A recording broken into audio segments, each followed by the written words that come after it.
Proddatur RTC బస్టాండును త్వరితగతిన పూర్తి చేసి ప్రజలకు అందుబాటులోకి తీసుకురావాలని ప్రొద్దుటూరు ఎమ్మెల్యే నంద్యాల వరదరాజులరెడ్డి ఆర్టీసీ ఉన్నతాధికారులకు ఆదేశించారు. ప్రొద్దుటూరు ఆర్టీసీ బస్టాండును ఎమ్మెల్యే పరిశీలించారు. ఆర్టీసీ బస్టాండ్ నిర్మాణం పూర్తి అయి 9 నెలలు కావస్తున్నా ఇప్పటివరకు అధికారులు మిగిలిన పనులను ఎందుకు పూర్తి చేయడం లేదని ఎమ్మెల్యే ఆర్టీసీ ఉన్నతాధికారులకు ఫోన్ చేసి ప్రశ్నించారు.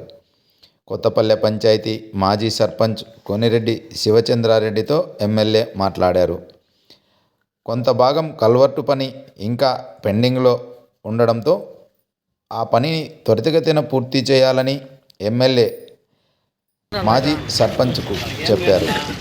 ఆర్టీసీ బస్టాండ్లో ఉన్న పలు సమస్యలను ఆర్టీసీ అధికారులు ఎమ్మెల్యే దృష్టికి తీసుకొచ్చారు.